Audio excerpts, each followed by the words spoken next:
नमस्कार दोस्तों, welcome you to GK tricks. इस वीडियो में हम रीट एग्जाम्स के लिए आरबीएससी 8th क्लास की हिस्ट्री को इस एक वीडियो के माध्यम से कंप्लीट करेंगे। आप में से काफी अधिक स्टूडेंट की कमेंट सेक्शन में रिक्वेस्ट आई थी कि सर आप 8th क्लास की हिस्ट्री का मर्ज डेट वीडियो हमें प्रोवाइड कराए। जो हमने पहले चैप्टर देखे थे 8th क्लास की हिस्ट्री के, उन सभी चैप्टर को मिलाकर मैं आपको ये एक वीडियो प्रोवाइड करा रहा हूँ। तो साथ ही साथ आप इन सभी क्वेश्चनों का रिविजन कर लीजिएगा एक बार। रिविजन काफी अधिक इंपॉर्टेंट होता है। और देखिए, अगर आप रिवीजन नहीं करेंगे तो आपने पहले चाहे कितना भी पढ़ा हो वो आपके काम नहीं आएगा। तो एक बार आप रिवीजन कर लेना, और हो सके तो इन प्रश्नों को आप साथ में लिख भी सकते हैं अगर आप फर्स्ट टाइम इसको देख रहे हैं तो चलिए इस वीडियो की शुरुआत करते हैं। अगर आप ईमानदारी के साथ इस सीरीज को फॉलो कर रहे हैं तो देखिए, आप रीट एग्जाम में निश्चिंत ही मेरिट वाले अंकों से पास होंगे। चलिए शुरुआत करते हैं, फर्स्ट क्वेश्चन देखते हैं।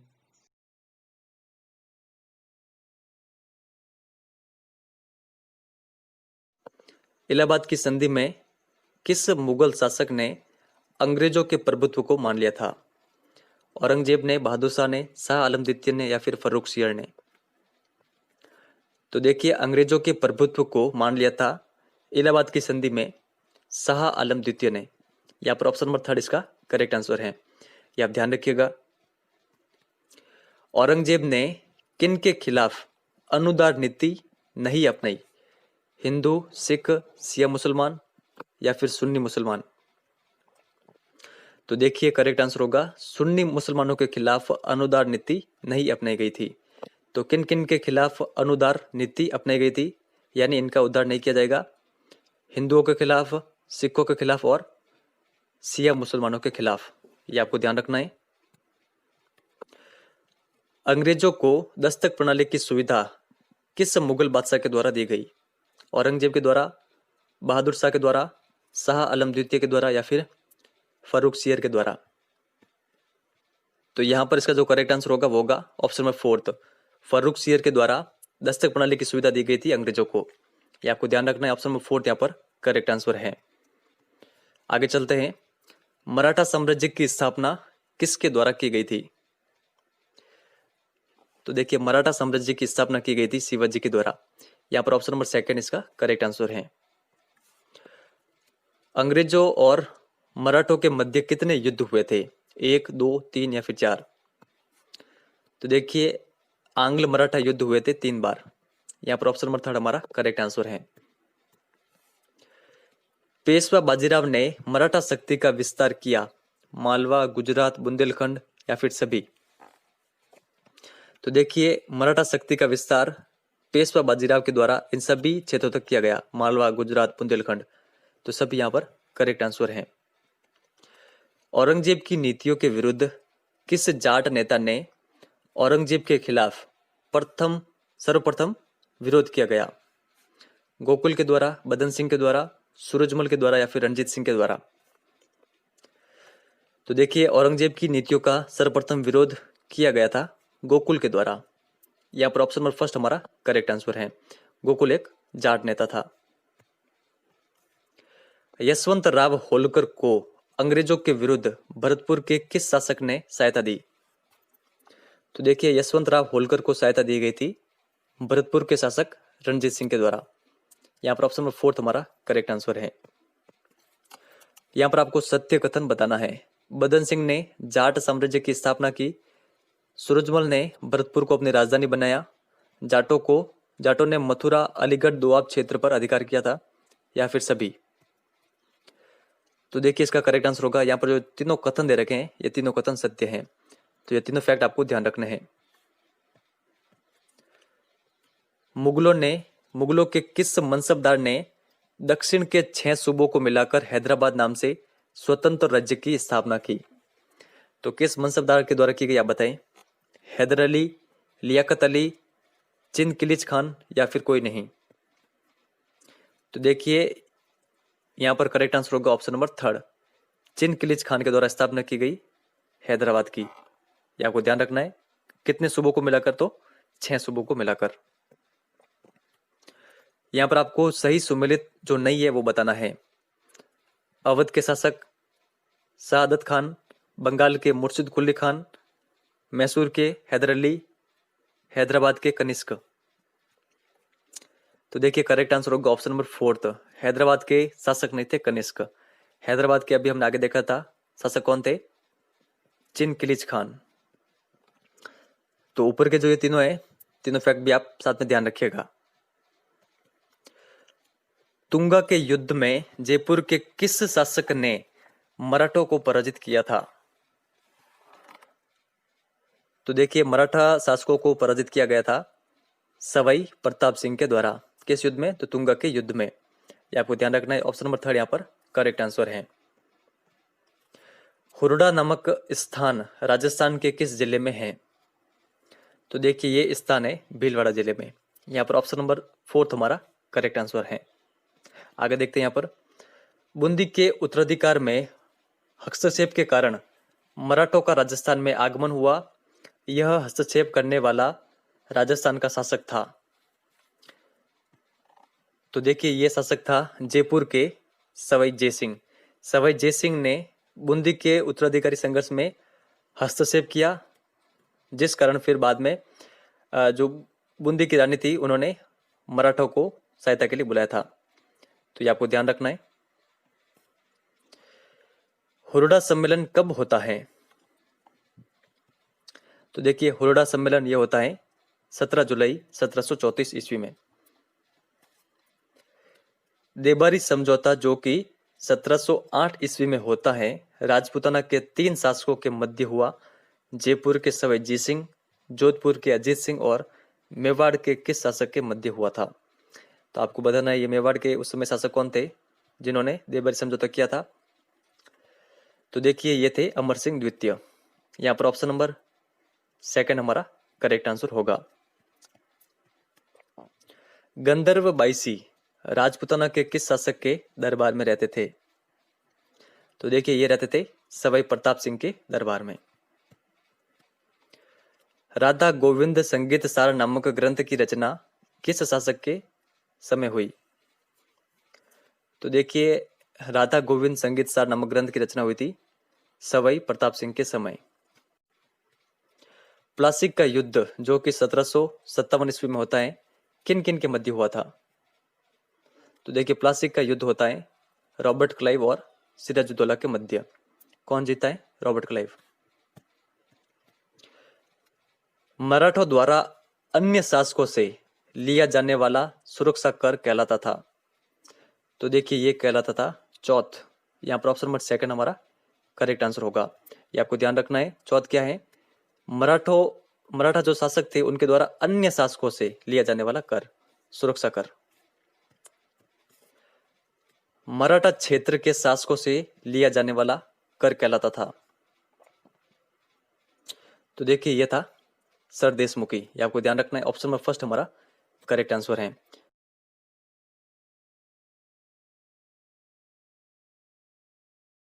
प्लासी का युद्ध कब हुआ था? तो आपको बताना है इनमें से करेक्ट आंसर क्या होगा। तो देखिए प्लासी का युद्ध हुआ था 1757 ईस्वी में। यहाँ पर ऑप्शन नंबर 2 इसका करेक्ट आंसर होगा। रॉबर्ट क्लाइव और सिराजुद्दौला के मध्य होता है प्लासी का युद्ध, जिसमें रॉबर्ट क्लाइव जीत जाता है। ये आप ध्यान रखिएगा। और इसके बाद में बक्सर का युद्ध होता है 1761 ईस्वी में, वो भी आप ध्यान रखिएगा। रामोसी जाति ने कहां पर अंग्रेजों के खिलाफ संघर्ष किया था? तो देखिए रामोसी जाति ने अंग्रेजों के खिलाफ संघर्ष किया था महाराष्ट्र में। यहाँ पर ऑप्शन नंबर 2 इसका करेक्ट आंसर होगा। ये आपको कॉन्टेक्स्टली ध्यान रखना है। ये क्वेश्चन कई एग्जाम में आया हुआ है। सन्यासियों ने कहां पर अंग्रेजों के खिलाफ संघर्ष किया था? तो आपके सामने ऑप्शन दे रखे हैं, आप बताएं। तो देखिए सन्यासियों ने अंग्रेजों के खिलाफ संघर्ष किया था बंगाल में। ऑप्शन नंबर 1 यहाँ पर करेक्ट आंसर होगा। और रामोसी जाति ने महाराष्ट्र में। तो ये आपको ध्यान रखना है। 1857 की क्रांति की योजना किसने बनाई थी? नाना साहब, पेशवा, अजीमुल्ला, रंगोजी बापू या फिर सभी? तो देखिए इन तीनों के द्वारा 1857 की क्रांति की योजना बनाई गई थी। तो यहाँ पर ऑप्शन नंबर 4 इसका करेक्ट आंसर होगा।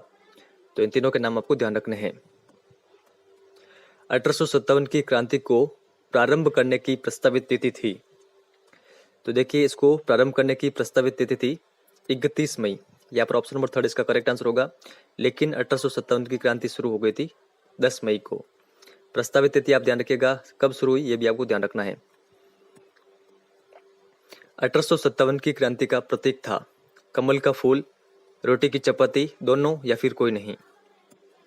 तो देखिए ये दोनों प्रतीक थे 1857 की क्रांति के, तो दोनों यहाँ पर करेक्ट आंसर होगा।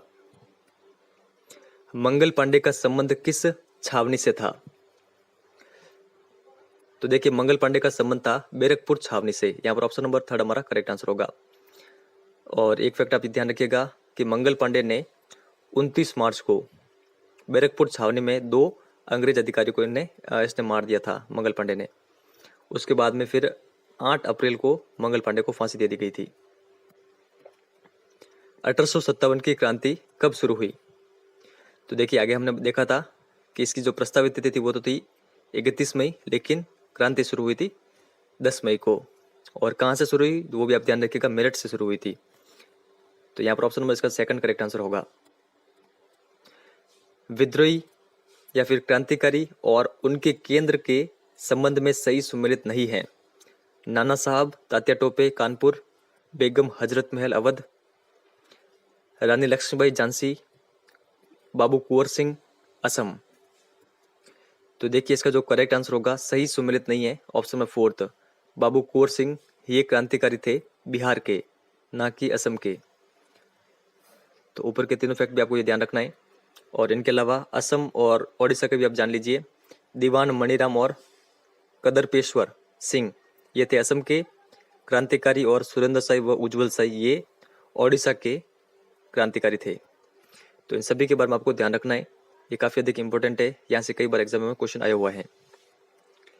1857 की क्रांति के समय भारत का गवर्नर जनरल कौन था? तो देखिए ये था लॉर्ड कैनिंग, ये आपको ध्यान रखना है, ऑप्शन नंबर 2 हमारा करेक्ट आंसर होगा।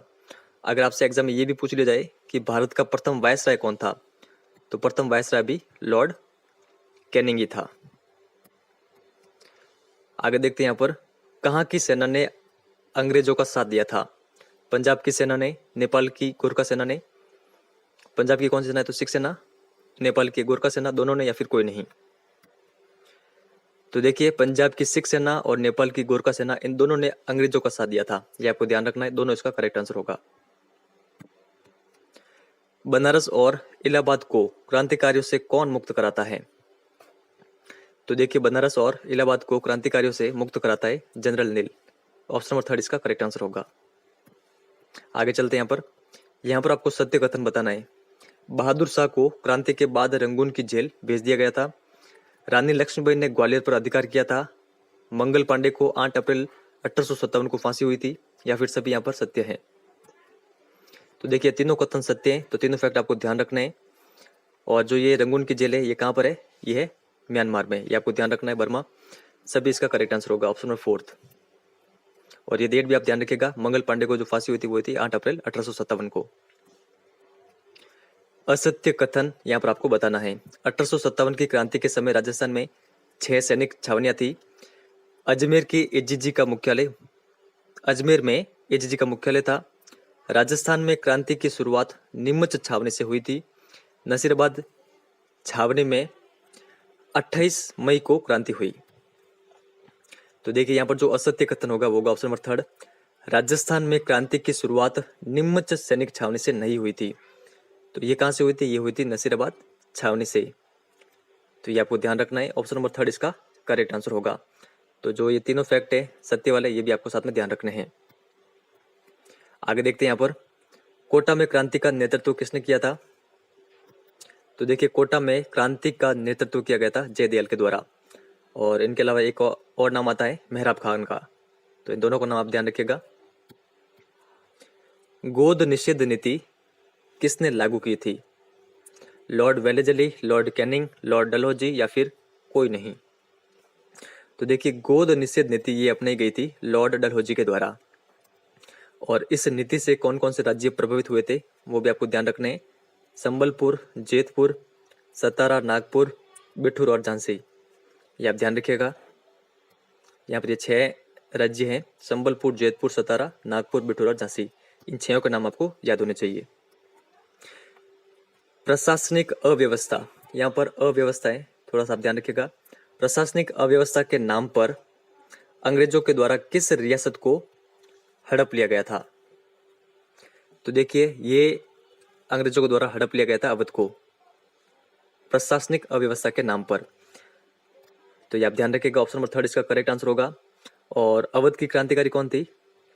हजरत बेगम महल, ठीक है, बेगम हजरत महल। तो ये आपको ध्यान रखना है। साथ ही साथ यहाँ पर आपको सत्य कथन बताना है। लॉर्ड क्लाइव ने ईस्ट इंडिया कंपनी को एक व्यापारिक संस्था से राजनीतिक संस्था बना दिया।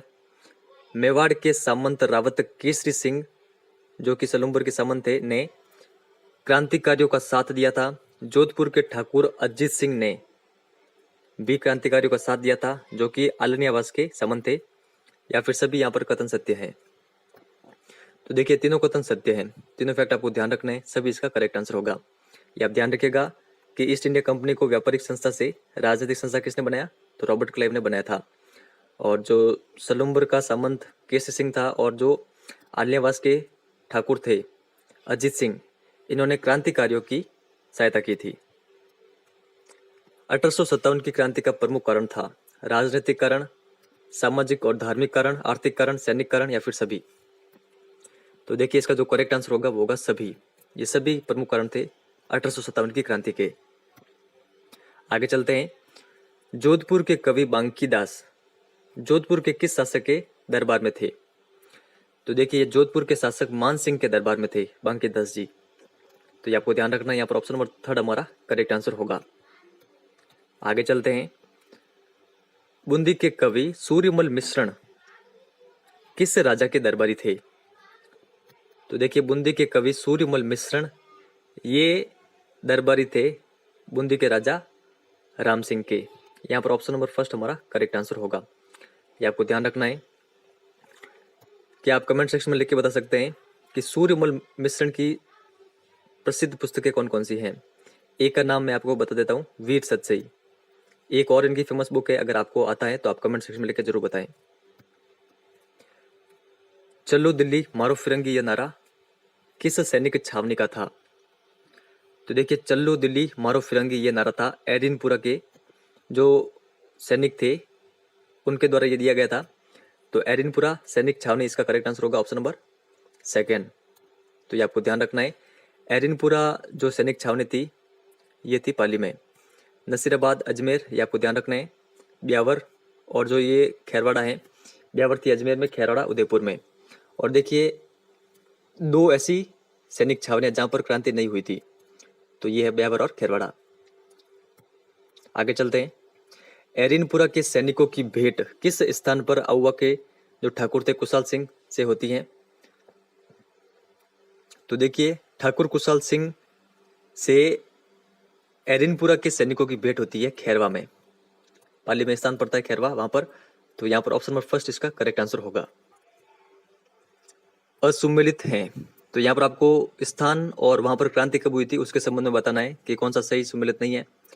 नसीराबाद 28 मई 1857, एरिनपुरा 21 अगस्त 1857, कोटा 15 नवंबर 1857, नीमच 3 जून 1857। तो देखिए इसका जो करेक्ट आंसर होगा यहाँ पर सही सुमेलित नहीं है, ऑप्शन नंबर 3। कोटा में क्रांति हुई थी 15 अक्टूबर 1857 को। तो बाकी के जो ये 3 फैक्ट है ये भी आपको साथ में ध्यान रखने हैं। और यहाँ से कई बार क्वेश्चन एग्जाम में बने हैं। अगर आपसे एग्जाम में ये पूछ लिया जाए कि राजस्थान में सर्वप्रथम क्रांति कब शुरू हुई थी और कहां से हुई थी, तो नसीराबाद से हुई थी 28 मई को। चेलावास का युद्ध कब हुआ था? तो देखिए चेलावास का युद्ध हुआ था 28 सितंबर 1857 को। यहाँ पर ऑप्शन नंबर 2 इसका करेक्ट आंसर होगा। किस सैनिक छावनी के मोहम्मद अली बेग नामक सैनिक ने कर्नल एबॉट को चुनौती दी थी? तो देखिए मोहम्मद अली बेग थे, यहाँ पर ऑप्शन नंबर 2 हमारा करेक्ट आंसर होगा। निम्स सैनिक छावनी के सैनिक, और इन्होंने चुनौती दी थी कर्नल एबॉट को। डूंगला गांव में किस, यहाँ पर किस आएगा, किस छावनी से भागे हुए अंग्रेज परिवार ने शरण ली थी? तो देखिए डूंगला गांव में निम्च छावनी से भागे अंग्रेज परिवार ने शरण ली थी। ये आपको ध्यान रखना है, ऑप्शन नंबर 2 यहाँ पर करेक्ट आंसर होगा। निम्च कहां पर पड़ता है? MP, मध्य प्रदेश। आगे देखते हैं यहाँ पर 1857 की क्रांति के समय कोटा को क्रांतिकारियों से किसने मुक्त करवाया था? तो देखो इसका जो करेक्ट आंसर होगा वो होगा option number third, general Roberts ने कोटा को मुक्त करवाया था क्रांतिकारियों से। और कब करवाया था ये भी आपको ध्यान रखना है, मार्च 1858 में, ये आप ध्यान रखिएगा। और इनकी मदद किसने की थी? तो करौली के राजा मदन पाल ने। अंग्रेजों ने ठाकुर कुशाल सिंह की जांच के लिए कौन सा आयोग बिठाया था? तो देखिए अंग्रेजों ने ठाकुर कुशाल सिंह की जांच के लिए जो आयोग बिठाया था वो था टेलर आयोग। तो यहाँ पर इसका जो करेक्ट आंसर होगा वो होगा ऑप्शन नंबर सेकंड, ये आपको ध्यान रखना है। और एक फैक्ट आपसे एग्जाम में ये भी पूछा जा सकता है कि कुशाल सिंह ने अंग्रेजों के सामने कहां पर समर्पण किया था? तो देखिए 1860 ईस्वी में कुशाल सिंह ने समर्पण किया था नीमच में अंग्रेजों के सामने, ये आपको ध्यान रखना है। तब फिर बैठाया गया था टेलर आयोग। आगे देखते हैं यहाँ पर 1858 की क्रांति में राजस्थान के एकमात्र राजा जो अंग्रेजों की सहायता के लिए राज्य के बाहर बाडलू नामक स्थान पर गए। तो देखिए ये थे बीकानेर के Sardar Singh. Option number first इसका करेक्ट आंसर होगा। बाडलू कहां पर पड़ता है? हिसार के पास पड़ता है, हिसार हरियाणा, बाडलू। ठीक है, तो आपको ध्यान रखना है हिसार के पास एक स्थान है बाडलू, वहां पर गए थे बीकानेर के सरदार सिंह। किन की सहायता के लिए? तो अंग्रेजों की सहायता के लिए। राजस्थान का भामाशाह कहा जाता है? तो देखिए राजस्थान का भामाशाह कहा जाता है अमरचंद भाटिया को। तो ये आप ध्यान रखिएगा। इन्होंने तात्या टोपे के सामने अपनी संपूर्ण संपत्ति देने का प्रस्ताव रखा था।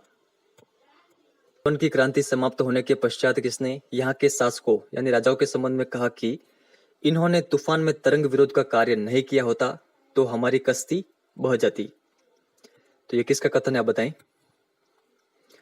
तो देखिए इसका जो करेक्ट आंसर होगा वो होगा option number first, Lord Canning, governor general.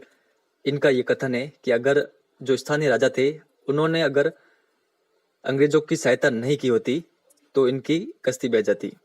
तो ये आपको ध्यान रखना है। आगे देखते हैं यहाँ पर 1857 की क्रांति के समय इंग्लैंड की महारानी थी। तो देखिए उस समय इंग्लैंड की महारानी थी महारानी विक्टोरिया। तो ये आप ध्यान रखिएगा, ऑप्शन नंबर थर्ड यहाँ पर करेक्ट आंसर होगा। डूंगर जी का संबंध था, तो डूंगर जी का संबंध था सिक्कर से। यहाँ पर ऑप्शन नंबर सेकंड इसका करेक्ट आंसर होगा। डूंगर जी के साथ एक नाम और होता है जवाहर जी का। तो इन दोनों का संबंध कहां से? सिक्कर से। तो ये आपको ध्यान रखना है। ये हमारा लास्ट प्रश्न है। 1857 की क्रांति के समय जोधपुर का शासक था, तो कौन था बताएं? तो देखिए उस समय जोधपुर के शासक थे तख्त सिंह। यहाँ पर ऑप्शन नंबर सेकंड इसका करेक्ट आंसर होगा। तख्त सिंह ने सहायता किसकी की थी? तो अंग्रेजों की सहायता की थी।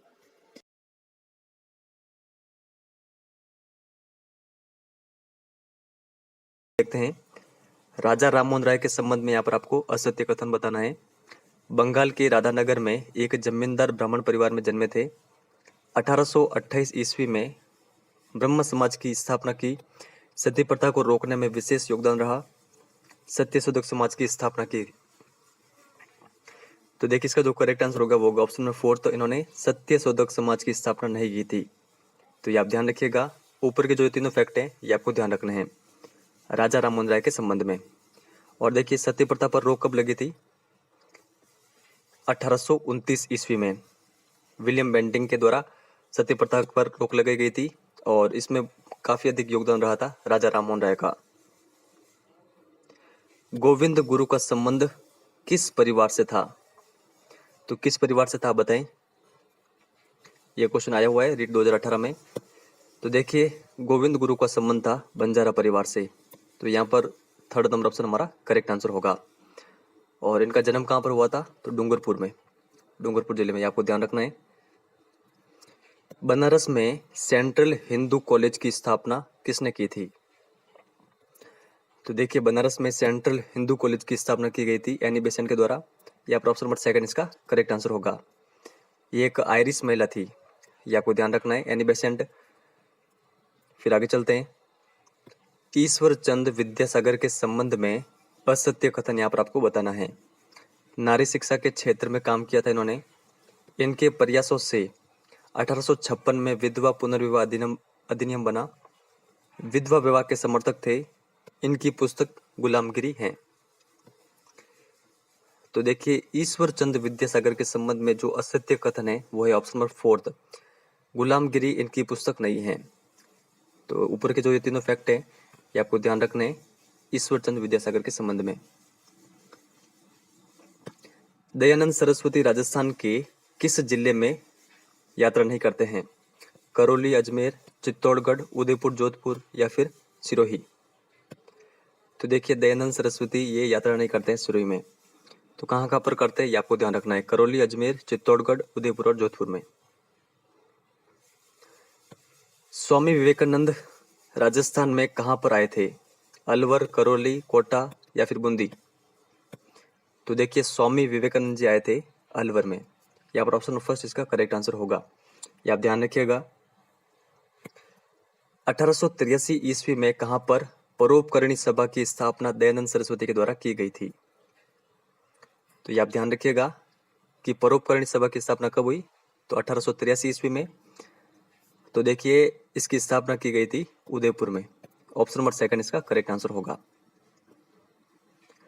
ज्योतिबा फुले के संबंध में सत्य कथन यहाँ पर आपको बताना है। पुणे में धर्म पर चर्चा करने के लिए प्रार्थना समाज का गठन किया। सत्य शोधक समाज की स्थापना की। इनकी पुस्तक का नाम गुलामगिरी है। कोई नहीं या फिर सभी। तो देखिए इसका जो करेक्ट आंसर होगा वो होगा सभी। ये जो सारे कथन दे रखे हैं ये सारे कथन सही हैं। तो ये आपको ध्यान रखना है। आगे देखते हैं मानगढ़ पहाड़ी हत्याकांड कब हुआ था? तो आप बताइए करेक्ट आंसर क्या होगा? तो देखिए मानगढ़ पहाड़ी हत्याकांड हुआ था 1913 ईस्वी में। डेट भी आप ध्यान रखिएगा 17 नवंबर। आगे चलते हैं सुरजी भगत का संबंध किस परिवार से था? तो देखिए सुरजी भगत का संबंध था खराड़ी परिवार से। ये आपको ध्यान रखना है। यहाँ पर ऑप्शन नंबर 3 इसका करेक्ट आंसर होगा। सैयद अहमद खान के संबंध में असत्य कथन है।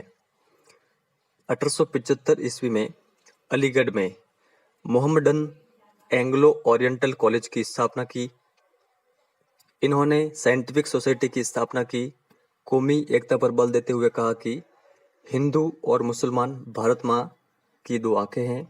मथुरा में स्वामी विद्यानंद से ज्ञान प्राप्त किया। तो देखिए सैयद अहमद खान के संबंध में जो असत्य कथन होगा वो होगा ऑप्शन नंबर 4। ये गलत है। तो ऊपर के तीनों फैक्ट आपको ध्यान रखने हैं। ये सही है सैयद अहमद खान के संबंध में। देखिए हर लाइन से क्वेश्चन बनता है तो आपको सारे फैक्ट ध्यान रखने होंगे। 1822 ईस्वी में कहां पर सती प्रथा पर प्रतिबंध लगाया गया था? तो देखिए सती प्रथा पर प्रतिबंध लगाया गया था 1822 ईस्वी में बूंदी में। ऑप्शन नंबर 3 इसका करेक्ट आंसर होगा। अधिनियम कब बना तो वो आपको ध्यान रखना है 1829 ईस्वी में। 1834 में कहां पर कन्या वध पर प्रतिबंध लगाया गया था? तो डेट भी आपको ध्यान रखनी है, किस पर प्रतिबंध लगाया गया है और कहां पर लगाया गया है, सारे आपको ध्यान रखने हैं। तो देखिए 1834 ईस्वी में कन्या वध पर रोक लगाया गया था कोटा में। स्वामी दयानंद सरस्वती के संबंध में असत्य नहीं है। मथुरा में स्वामी व्रजानंद से ज्ञान प्राप्त किया। इन्होंने सर्वप्रथम सर्वधर्म स्वदेश व स्वभाषा शब्दों का प्रयोग किया।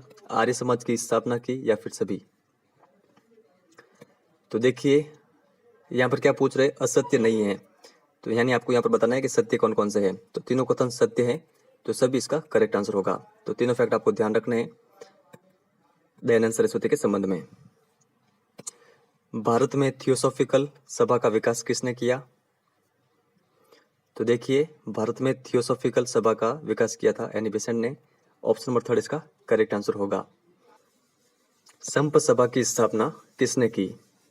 ज्योतिबा फुले, स्वामी दयानंद सरस्वती, राजा राममोहन राय या फिर गोविंद गुरु। तो देखिए संप सभा की स्थापना की गई थी गोविंद गुरु के द्वारा। किनके सहयोग से? तो सुरजी भगत। ये आप ध्यान रखिएगा। और कब की गई? 1883 ईस्वी में। राजपूत हितकरणी सभा की स्थापना होती है? तो देखिए इसकी स्थापना होती है 1889 ईस्वी में। स्वामी विवेकानंद के संबंध में सत्य नहीं है, यानी आपको यहाँ पर असत्य कथन बताना है। इनके बचपन का नाम मूलशंकर था। उनके गुरु रामकृष्ण परमहंस थे। खेतड़ी के महाराजा के कहने पर विवेकानंद नाम अपनाया। शिकागो में सर्वधर्म सम्मेलन में भाग लिया। रामकृष्ण मिशन की स्थापना की। तो देखिए विवेकानंद जी के संबंध में जो सत्य नहीं है वो होगा ऑप्शन नंबर फर्स्ट। इनके बचपन का नाम था नरेंद्र, ना कि मूलशंकर। मूलशंकर किनके बचपन का नाम था? तो ये आपको ध्यान रखना है, दयानंद सरस्वती। आगे चलते हैं यहाँ पर 1841 ईस्वी में कहां पर त्याग प्रथा पर प्रतिबंध लगाया गया था? तो देखिए त्याग प्रथा पर प्रतिबंध लगाया गया था 1841 में जोधपुर में। ऑप्शन नंबर फोर्थ यहाँ पर करेक्ट होगा। 1847 ईस्वी में कहां पर मानव व्यापार पर प्रतिबंध लगाया गया था? तो देखिए मानव व्यापार पर प्रतिबंध लगाया गया था 1847 में जयपुर में। ऑप्शन नंबर सेकंड इसका करेक्ट आंसर होगा। 1853 ईस्वी में कहां पर डाकन प्रथा पर प्रतिबंध लगाया गया? तो देखिए डाकन प्रथा पर प्रतिबंध लगाया गया था। यहाँ पर इसका जो करेक्ट आंसर होगा वो होगा ऑप्शन नंबर थर्ड, उदयपुर में। हरविलास शारदा के प्रयासों से कहां पर बाल विवाह पर रोक 1929 में लगी? तो देखिए ये लगी थी अजमेर में। ये आपको ध्यान रखना है, किनके प्रयासों से? हरविलास शारदा के प्रयासों से बाल विवाह पर रोक लगी 1929 में। निम्न में से किसने अपने घर के मंदिर के दरवाजे दलितों के लिए खोल दिए थे? तो देखिए इनका नाम है Harinarayan Sharma. Option number third इसका करेक्ट आंसर होगा। दलितोद्वार के क्षेत्र में कार्य किया?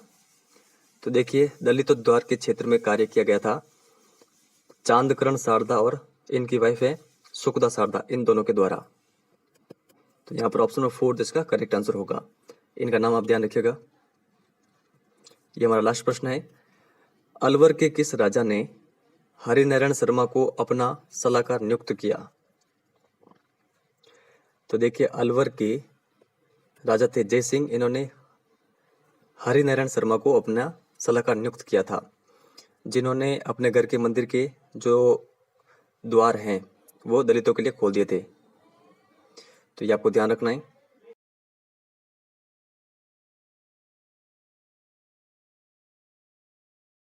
पुर्तगाल के एक नाविक वास्को डी गामा ने समुद्री मार्ग से किस देश की खोज की? अमेरिका, भारत, ब्राजील या फिर अफ्रीका? तो देखिए इसका जो करेक्ट आंसर होगा वो होगा option number second. Vasco D gamma ने भारत की खोज की थी। कब की? तो ये भी आप ध्यान रखिएगा 1498 ईस्वी में। वास्को डी गामा कहाँ के थे? तो ये भी आपको ध्यान रखना है, पुर्तगाल के। और कोलंबस ने कहाँ की खोज की थी? तो कोलंबस ने की थी अमेरिका की खोज। मुगल सम्राट फर्रुखसियर ने अंग्रेजी कंपनी को सारे देश में बगैर चुंगी दिए व्यापार करने का फरमान कब दिया? 1705, 1707, 1717, 1757? तो देखिए मुगल सम्राट फर्रुखसियर ने अंग्रेजी कंपनी को यह फरमान दिया था 1717 ईस्वी में। तो यहाँ पर ऑप्शन नंबर थर्ड इसका करेक्ट आंसर होगा। तो इसके बदले फर्रुखसियर ने क्या लिया अंग्रेजों से? सालाना 3000 रुपए। तो ये फैक्ट आप ध्यान रखिएगा। मीर कासिम ने कंपनी को कब किसानों पर हो रहे अत्याचारों को रोकने के लिए एक पत्र लिखा था? आपके सामने ऑप्शन दे रखे हैं, आप बताइए करेक्ट आंसर क्या होगा।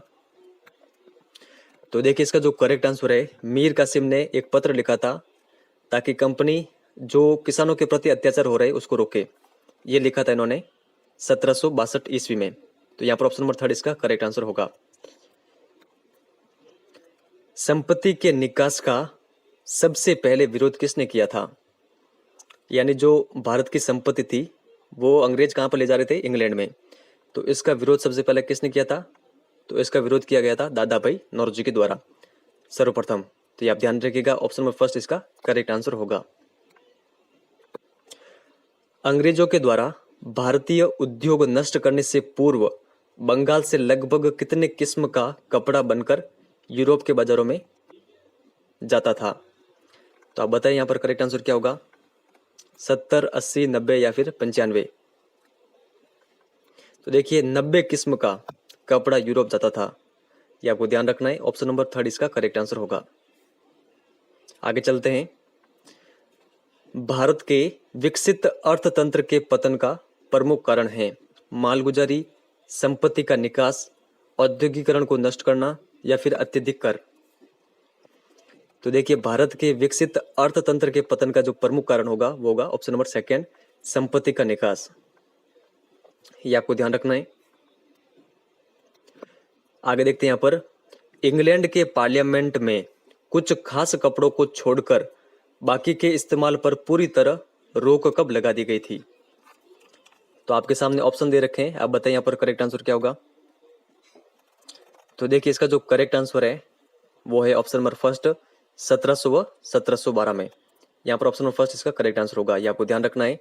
देखिए भारत में काफी अच्छा कपड़ा बनता था उस समय, जो कि इंग्लैंड में बेचा जाता था और वहाँ के लोग इसको काफी अधिक पसंद कर रहे थे। लेकिन जब पार्लियामेंट को पता चला और जो इंग्लैंड के उद्योगपति थे उनको पता चला कि उनका माल बिक नहीं रहा है और भारत का ये माल काफी अच्छा है और सस्ते दाम में बिक रहा है, तो इसको रोकने के लिए फिर इन्होंने पार्लियामेंट में कुछ खास कपड़ों को छोड़कर सभी पर प्रतिबंध लगा दिया था। तो ये प्रतिबंध कब लगा ये आपको ध्यान रखना है, 1700 और 1712 में। बंबई व कोलकाता किस दशक में व्यापारिक बंदरगाह के रूप में विकसित होने लगे? तो आप बताइए यहाँ पर करेक्ट आंसर क्या होगा? 1720, 1740, 1760 या फिर 1780? तो देखिए बंबई और कोलकाता ये एक व्यापारिक बंदरगाह के रूप में विकसित होने लगे थे 1780 के दशक में। तो यहाँ पर ऑप्शन नंबर 4 इसका करेक्ट आंसर होगा। अंग्रेजों के द्वारा बंगाल में जूट उद्योग की स्थापना का महत्वपूर्ण कारण क्या था? आपके सामने ऑप्शन दे रखे, आप बताइए करेक्ट आंसर क्या होगा यहाँ पर? तो देखिए अंग्रेजों का जो महत्वपूर्ण कारण था जूट उद्योग की स्थापना बंगाल में, वो था औद्योगिकरण विरुद्ध नीति। ये आप ध्यान रखिएगा, ऑप्शन 1 इसका करेक्ट आंसर होगा। और ये भी आपको ध्यान रखना है कि अंग्रेजों ने कहां पर जूट उद्योग की स्थापना की? तो बंगाल में। आगे चलते हैं। अंग्रेजों के द्वारा किसानों को लूटने का सीधा तरीका था प्रत्यक्ष लूटमार, मालगुजारी, संपत्ति का निकास या फिर अत्यधिक कर? तो देखिए यहाँ पर करेक्ट आंसर होगा, जो किसानों को लूटने का सीधा तरीका था वो था मालगुजारी। ऑप्शन नंबर 2 यहाँ पर करेक्ट आंसर होगा। आगे चलते हैं। मछलीपट्टनम बंदरगाह कहां पर स्थित है? तो देखिए ये बंदरगाह स्थित है ऑप्शन नंबर 2 आंध्र प्रदेश में। मलमल की साड़ी के बारे में कहा जाता था कि यह अंगूठी में से पूरी निकाली जा सकती है, कहाँ की प्रसिद्ध थी? भीलवाड़ा, ढाका, नजीराबाद या फिर बिहार? तो देखिए मलमल की साड़ी ये प्रसिद्ध थी ढाका की। तो यहाँ पर ऑप्शन नंबर 2 हमारा करेक्ट आंसर होगा। भारत के साथ व्यापार करने के लिए अंग्रेजों के द्वारा उस समय बहुत बड़े जहाजों का इस्तेमाल किया जाता था। इन जहाजों को क्या कहा जाता था? British man, east Indian man, महारानी एलिजाबेथ या फिर जहाज रानी? तो देखिए इन जहाजों को कहा जाता था ईस्ट इंडियन मैन। यह ध्यान रखिएगा, ऑप्शन नंबर 2 यहाँ पर करेक्ट होगा। औद्योगिकीकरण के बारे में सत्य कथन है, यह औद्योगिकीकरण के विपरीत प्रक्रिया है। औद्योगिकीकरण के प्रक्रिया में उद्योगों में कमी अथवा उद्योग नष्ट हो जाते हैं। दोनों सही है, दोनों गलत हैं। तो देखिए इसका जो करेक्ट आंसर होगा वो होगा, ये दोनों कथन सत्य है किसके बारे में? औद्योगिकीकरण के बारे में। तो यहाँ पर ऑप्शन नंबर 3 इसका करेक्ट आंसर होगा। आगे चलते हैं। किसानों और व्यापारियों को जबरदस्ती कितनी कीमत देकर अंग्रेजों के द्वारा माल खरीद लिया जाता था? आधी कीमत देकर, 1/3 कीमत देकर, 1/4 कीमत देकर या फिर कोई नहीं? तो देखिए इसका जो करेक्ट आंसर होगा वो होगा ऑप्शन नंबर 1/3 एक चौथाई कीमत देकर वो माल खरीद लिया जाता था अंग्रेजों के द्वारा। तो ये आप ध्यान रखिएगा। यानी कोई भी चीज अगर 4 रुपए की है किसान की, तो फिर अंग्रेज जबरदस्ती करके केवल किसानों या फिर व्यापारियों से वो चीज 1 रुपए में ही ले लेते थे। तो ये आपको ध्यान रखना है। और जो भी अंग्रेजों की चीज होती थी, जैसे कि समझिए 1 रुपए की कोई चीज है, तो वो जबरदस्ती करके वो फिर बेचते थे 1 रुपए की चीज को 5 रुपए में। तो इस प्रकार के थे अंग्रेज और इनकी ये नीतियां।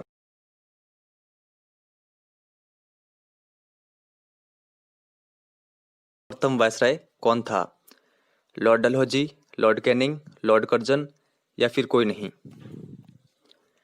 तो देखिए यहाँ पर जो करेक्ट आंसर होगा वो होगा option number second, Lord Canning Bharat के प्रथम वायसराय थे।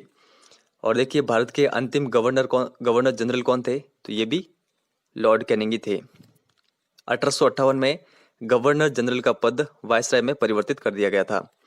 और अगर आपसे एग्जाम में ये पूछ लिया जाए कि 1857 की क्रांति के समय भारत के गवर्नर जनरल कौन थे, तो ये थे लॉर्ड कैनिंग। ब्रिटिश सरकार ने पील कमीशन की स्थापना क्यों की? ब्रिटिश साम्राज्य के विस्तार के लिए, सेना के पुनर्गठन के लिए, आर्थिक विकास के लिए या फिर राजनीतिक विकास के लिए? तो देखिए इसका जो करेक्ट आंसर होगा, पील कमीशन की स्थापना की गई थी सेना के पुनर्गठन के लिए। देखिए 1857 की क्रांति के बाद में अंग्रेजों ने सेना में भारतीयों की कमी की और यूरोपियनों को सेना में अधिक लेना चाहा, तो इसके लिए फिर पील कमीशन की स्थापना की गई।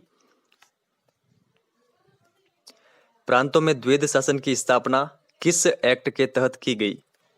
तो आपको बताना यहाँ पर करेक्ट आंसर क्या होगा। तो देखिए प्रांतों में द्वैध शासन की स्थापना की गई थी 1919 का भारत सरकार अधिनियम के तहत, जिसे मॉन्टेग्यू चेम्सफोर्ड सुधार भी कहते हैं। ये आप ध्यान रखिएगा। ऑप्शन नंबर 4 यहाँ पर करेक्ट होगा। सांप्रदायिक निर्वाचन पद्धति का जन्मदाता कहा जाता है? लॉर्ड कर्जन को, मार्ले व मिंटो को, लॉर्ड डलहौजी या फिर लॉर्ड कैनिंग? तो देखिए सांप्रदायिक निर्वाचन पद्धति का जन्मदाता कहा जाता है मार्ले व मिंटो को। तो ऑप्शन नंबर सेकंड यहाँ पर करेक्ट होगा। भारतीय शिक्षा का मैग्ना कार्टा कहा जाता है? तो किसको कहा जाता है, आप बताएं यहाँ पर। तो देखिए भारतीय शिक्षा का मैग्ना कार्टा कहा जाता है 1854 के वुड डिस्पैच को। ये आप ध्यान रखिएगा। ऑप्शन नंबर 4 यहाँ पर करेक्ट होगा। और जो ये 1854 का वुड डिस्पैच है, इसमें उच्च शिक्षा का जो माध्यम रखा गया था वो रखा गया था अंग्रेजी भाषा को। ये भी आपको साथ में ध्यान रखना है। ब्रिटिश कालीन भारत कितने प्रांतों में बटा हुआ था?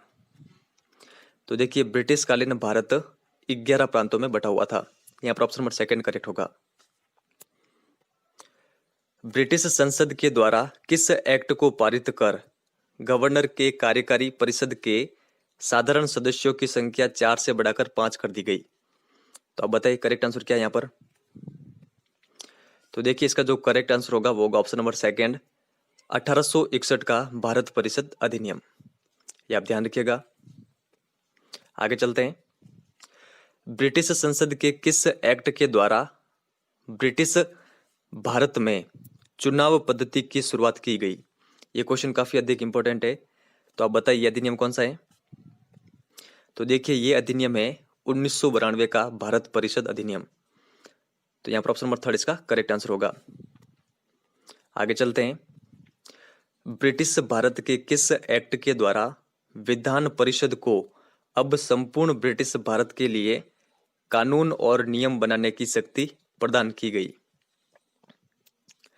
तो देखिए ये अधिनियम है 1861 का भारत परिषद अधिनियम। ऑप्शन नंबर सेकंड यहाँ पर करेक्ट आंसर होगा। जितने भी अधिनियम है उनके मैं क्वेश्चन आपके सामने रख रहा हूँ। ये काफी अधिक इंपॉर्टेंट है, एग्जाम में ऐसे क्वेश्चन आते हैं।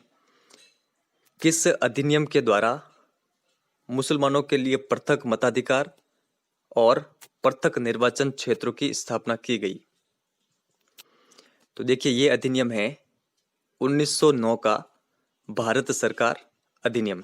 ये आप ध्यान रखिएगा। इसे कहते हैं मार्लेमेंटो सुधार। ये आप ध्यान रखिएगा। किस एक्ट के द्वारा भारत सचिव को जो वेतन भारत सरकार से मिलता था, इस अधिनियम के द्वारा अंग्रेजों से मिलना तय हो गया। तो ये एक्ट कौन सा है बताएं। तो देखिए ये एक्ट है 1919 का भारत सरकार अधिनियम। देखिए 1919 के भारत सरकार अधिनियम के आने से पूर्व यानी पहले भारत सचिव को वेतन मिलता था भारत सरकार की ओर से, लेकिन जब ये एक्ट बना तो इसके बाद में भारत सरकार से वेतन बंद हो गया भारत सचिव को, फिर अंग्रेजों ने भारत सचिव को वेतन दिया था। तो ये आपको ध्यान रखना है, एग्जाम में क्वेश्चन ये पूछा हुआ है। प्रांतों में द्वैध शासन समाप्त कर केंद्र में द्वैध शासन को लागू किस एक्ट के तहत किया गया। तो देखिए प्रांतों में द्वैध शासन कब प्रारंभ किया गया था, 1919 के एक्ट के तहत, ठीक है। और समाप्त कब किया गया, तो समाप्त किया गया था 1935 के भारत सरकार अधिनियम के तहत। ये आप ध्यान रखिएगा। और 1935 के भारत सरकार अधिनियम के तहत ही केंद्र में द्वैध शासन को लागू किया गया था। किस अधिनियम के द्वारा भारत में सर्वप्रथम संघात्मक सरकार की स्थापना की गई। तो देखिए ये एक्ट है 1935 का भारत सरकार अधिनियम। तो ये आप ध्यान रखिएगा। आगे चलते हैं यहाँ पर, किस अधिनियम के द्वारा एक संघीय न्यायालय की स्थापना की गई। तो देखिए एक संघीय न्यायालय की स्थापना की गई 1935 के भारत सरकार अधिनियम के तहत। तो यहाँ पर ऑप्शन नंबर 4 हमारा करेक्ट आंसर होगा। ये सारे फैक्ट आपको ध्यान रखने इंपॉर्टेंट है। आगे देखते हैं यहाँ पर, किस अधिनियम के तहत बर्मा को भारत से पृथक किया गया था। तो देखिए बर्मा को भारत से पृथक किया गया था 1935 के भारत सरकार अधिनियम के तहत। 1935 का जो ये भारत सरकार अधिनियम है काफी अधिक इंपॉर्टेंट है, एग्जाम में अधिकांशतः क्वेश्चन इसी अधिनियम से बनते हैं। और 1909 और 1919 का जो अधिनियम है ये भी काफी अधिक इंपॉर्टेंट है। 1935 के भारत शासन अधिनियम के अंतर्गत राज्यसभा, जिसे उच्च सदन भी कहा जाता था, में कुल कितने सदस्यों का प्रावधान था। तो आपके सामने ऑप्शन दे रखे, आप बताइए करेक्ट आंसर क्या होगा। तो देखिए राज्यसभा में कुल सदस्यों का प्रावधान था 260। या पर ऑप्शन नंबर 2 इसका करेक्ट आंसर होगा।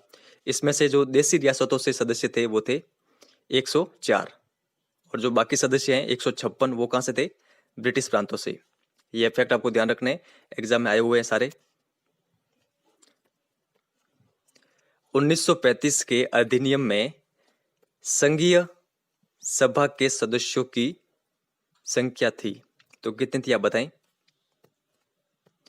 तो देखिए राज्यसभा से तो हमने देख लिए 260, संघीय सभा से कितनी थी, ये थी 375। ये आपको ध्यान रखना है। यहाँ पर ऑप्शन नंबर 1 इसका करेक्ट आंसर होगा। और देखिए 375 में से देशी रियासतों से कितने सदस्य थे, तो देशी रियासतों से जो सदस्य थे वो थे 125, और ब्रिटिश प्रांतों से कितने थे, तो बाकी कितने बच रहे हैं, बाकी बच रहे हैं 250। तो ये आप ध्यान रखिएगा। आगे चलते हैं। 1935 के अधिनियम में विषयों को कितनी श्रेणियों में बांटा गया था, 1, 2 या फिर 3 या फिर 4। तो देखिए विषयों को बांटा गया था 3 भागों में। कौन कौन से, संघ सूची, प्रांतीय सूची और समवर्ती सूची। ये आपको ध्यान रखना है। मैं आपको थोड़ा बहुत विषय बता देता हूँ कि संघ सूची में कौन कौन से विषय रखे गए थे। संघ सूची में रखे गए थे सेना, विदेश मामले, डाक है, तार है, रेल है, और संघ लोक सेवा, संचार और बीमा, ये सभी संघ सूची में रखे गए थे। प्रांतीय सूची में क्या क्या रखे गए थे, शिक्षा है, भू राजस्व है, स्थानीय स्वशासन, कानून है, ये सभी। और समवर्ती सूची में रखे गए थे दीवानी मामले हैं, फौजदारी मामले हैं, विधि, विवाह, तलाक, उत्तराधिकार। तो ये आप ध्यान रख सकते हैं। 1935 के अधिनियम के अंतर्गत संघ सूची, राज्य सूची और समवर्ती सूची के कितने विषय रखे गए थे, तो आपको क्रमशः बताना है। तो देखिए इसका जो करेक्ट आंसर होगा वो होगा ऑप्शन नंबर 1। संघ सूची के विषय थे 59, राज्य सूची के विषय थे 54 और समवर्ती सूची के विषय थे 36। ये आपको कंटेस्टली याद होने चाहिए, एग्जाम में क्वेश्चन यहाँ से भी बने हुए हैं। आगे देखते हैं। समाचार पत्रों को प्रतिबंधित करने के लिए सरकार ने कौन सा कानून बनाया था। तो देखिए समाचार पत्रों को प्रतिबंधित करने के लिए सरकार ने जो कानून बनाया था वो बनाया था 1878 का वर्नाक्यूलर प्रेस एक्ट। ये आप ध्यान रखिएगा। यहाँ पर ऑप्शन नंबर 4 इसका करेक्ट आंसर होगा। इल्बर्ट बिल के अनुसार भारतीय न्यायाधीशों को भी यूरोपियंस के विरुद्ध सुनवाई करने का अधिकार दिया गया। किस गवर्नर जनरल के काल में यह जो बिल है बुलाया गया था? तो देखिए इल्बर्ट बिल ये बुलाया गया था ऑप्शन नंबर 3 लॉर्ड रिपन के काल में। ये आपको कंटेक्स्टली ध्यान रखना है, काफी अधिक इंपॉर्टेंट प्रश्न है। राजस्थान में अंग्रेजी शिक्षा का आरंभ राजस्थान के किस क्षेत्र से हुआ था? तो देखिए ये हुआ था अजमेर से। यहाँ पर ऑप्शन नंबर 2 इसका करेक्ट आंसर होगा। ब्रिटिश काल में राजस्थान की देशी रियासतों में किसी नाबालिग कुमार के राजा बनने पर ब्रिटिश सरकार द्वारा पॉलिटिकल एजेंट की अध्यक्षता में किसका गठन किया जाता था? तो देखिए ये किया जाता था अभिभावक परिषद का गठन। यहाँ पर ऑप्शन नंबर 2 करेक्ट आंसर होगा। ये फैक्ट आपको साथ ध्यान रखने हैं। ब्रिटिश काल में जयपुर राज्य में सर्वोच्च न्यायालय किसे कहा जाता था? तो देखिए इसका जो करेक्ट आंसर होगा वो होगा महकमा खास को। ये आप ध्यान रखिएगा, ऑप्शन नंबर 2 इसका करेक्ट आंसर होगा। बीकानेर रियासत के किस सिद्धांत के आधार पर न्याय व्यवस्था लागू की गई? तो देखिए ये लागू की गई थी शक्ति पृथक्करण सिद्धांत के आधार पर बीकानेर रियासत में। तो ये आपको ध्यान रखना है, यहाँ पर ऑप्शन नंबर 2 इसका करेक्ट आंसर होगा।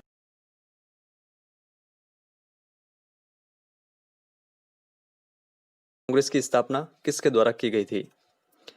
प्यारेलाल गुप्ता, ए.ओ. ह्यूम, गोकुलदास या फिर कोई नहीं? तो देखिए भारतीय राष्ट्रीय कांग्रेस की स्थापना की गई थी ए.ओ. ह्यूम के द्वारा। तो यहाँ पर ऑप्शन नंबर 2 हमारा करेक्ट आंसर होगा। ये आप ध्यान रखिएगा।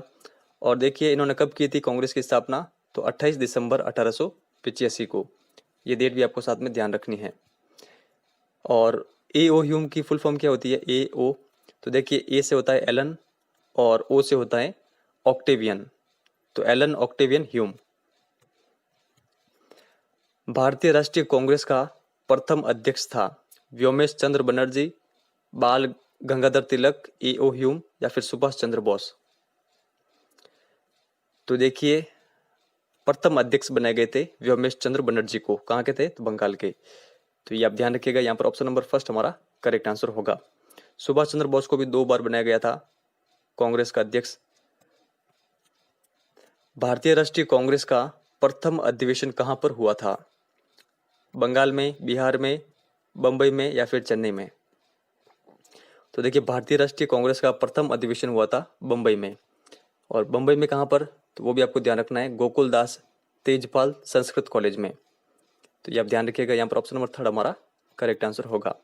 और ये प्रथम बैठक कब हुई? तो 1885 में। मराठा और केसरी अखबार किसके द्वारा चलाया जाता था? एनी बेसेंट, बाल गंगाधर तिलक, विपिन चंद्रपाल, लाला लाजपत राय? तो देखिए ये दोनों अखबार चलाए जाते थे बाल गंगाधर तिलक के द्वारा। तो यहाँ पर ऑप्शन नंबर 2 हमारा करेक्ट आंसर होगा। बाल गंगाधर तिलक का संबंध कहाँ से है? तो इनका संबंध है महाराष्ट्र से। तो ये आप ध्यान रखिएगा। और देखिए जो बाल गंगाधर तिलक है इनका एक मत था, भारत में अंग्रेजी नौकरशाही से अनुनय विनय करके हम कुछ भी प्राप्त नहीं कर सकते। तो ये आपको ध्यान रखना है। इनके संबंध में एक ये कथन काफी अधिक फेमस है। और देखिए इन्होंने शिवाजी और गणपति उत्सवों के माध्यम से लोगों के मध्य नई जागृति पैदा की थी। तो ये सारे फैक्ट आप ध्यान रखिएगा और इनके अखबारों के नाम भी आपको ध्यान रखने हैं। उग्रवाद का जनक जिनका मानना था कि भारत में अंग्रेजी नौकरशाही से अनुनय विनय करके हम कुछ भी प्राप्त नहीं कर सकते, कौन थे? तो जस्ट मैंने आपको बताया, ये थे बाल गंगाधर तिलक। इनका ये मत है और इन्हें उग्रवाद का जनक भी कहा जाता है। ऑप्शन नंबर 2 यहाँ पर करेक्ट आंसर होगा। बाल गंगाधर तिलक के संबंध में असत्य कथन यहाँ पर आपको बताना है। शिवाजी व गणपति उत्सवों के माध्यम से नई जागृति पैदा की, राजद्रोह के मामले में 18 मास का कठोर कारावास मिला, इन्होंने 1916 में होम रूल का संचालन किया था, इनका देहांत 1919 में हुआ था।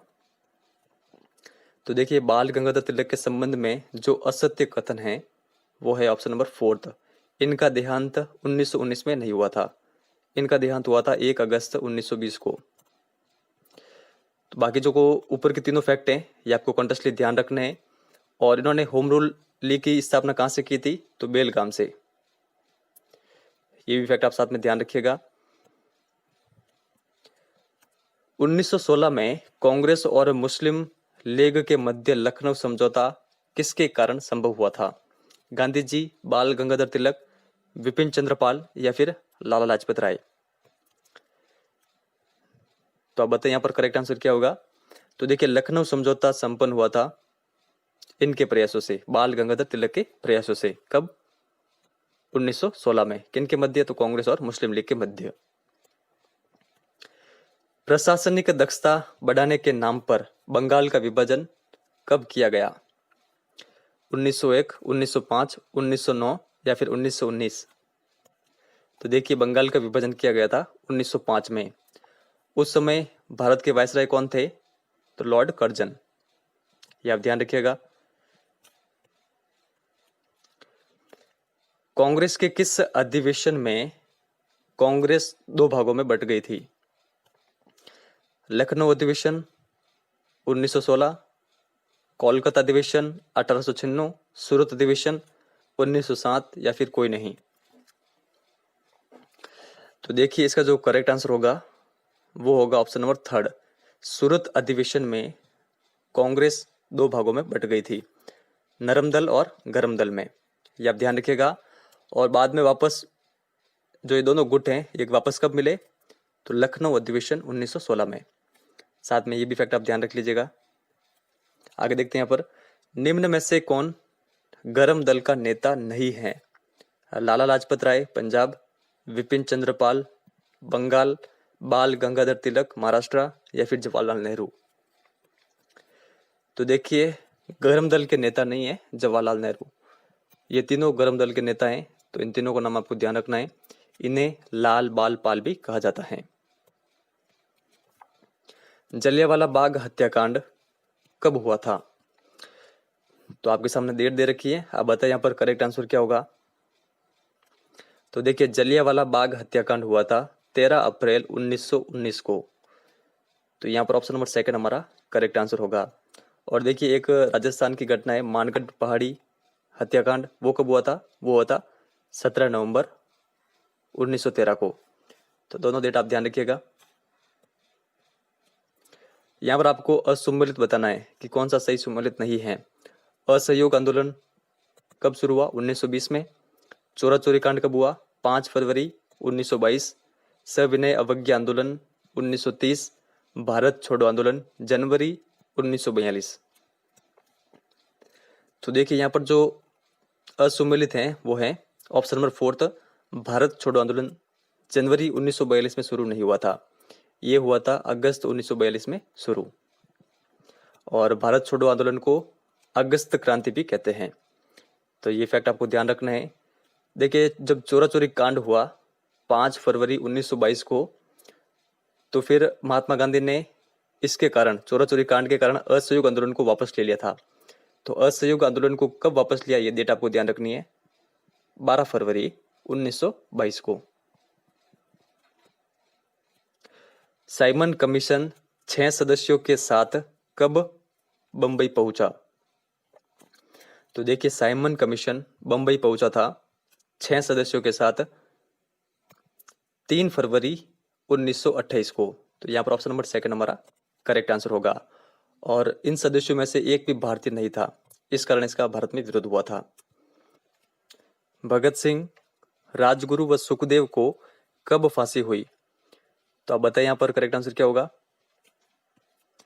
तो देखिए भगत सिंह, राजगुरु और सुखदेव इन सभी को फांसी हुई थी 23 मार्च 1931 को।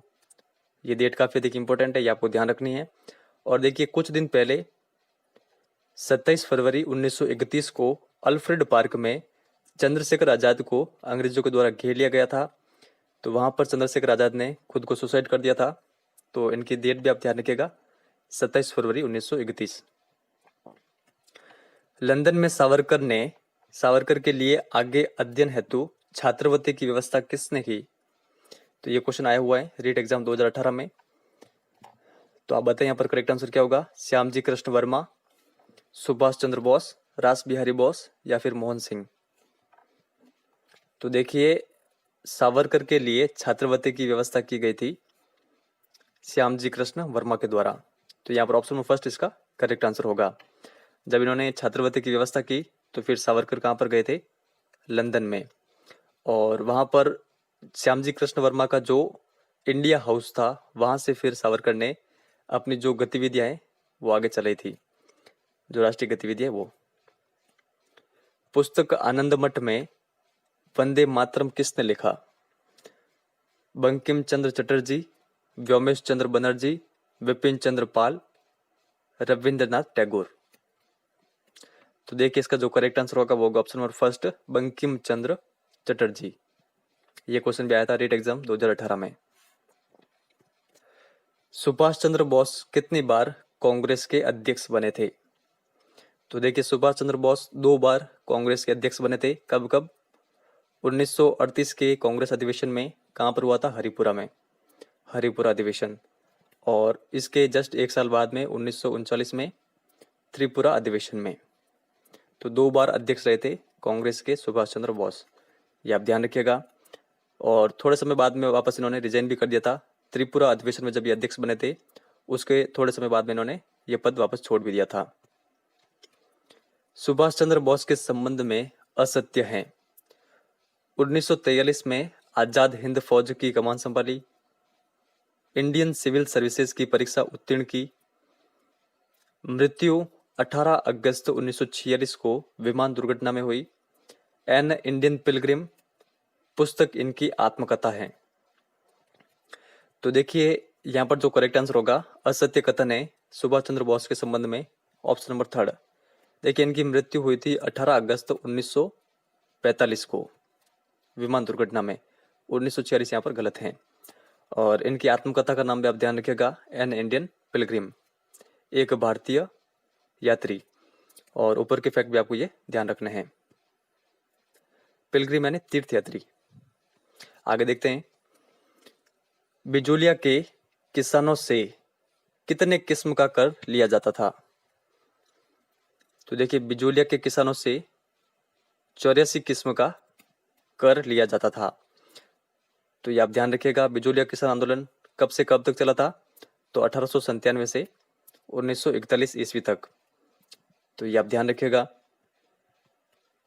आगे देखते हैं यहाँ पर, प्रतापगढ़ में किसके नेतृत्व में हरिजन सेवा समिति का गठन हुआ था?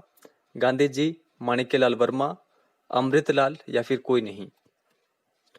तो देखिए प्रतापगढ़ में हरिजन सेवा समिति का गठन हुआ था अमृतलाल के नेतृत्व में। ऑप्शन नंबर थर्ड यहाँ पर करेक्ट आंसर होगा। अर्जुनलाल सेठी को किस जेल में रखा गया था? Vellore jail, Hazaribagh jail, Todgarh jail या फिर कोई नहीं। तो देखिए अर्जुनलाल सेठी को रखा गया था वेल्लूर जेल में।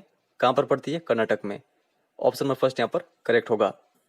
गोपाल सिंह खरवा को किस जेल में रखा गया था? Vellore jail, Hazaribagh jail, Todgarh jail या फिर तिहाड़ जेल।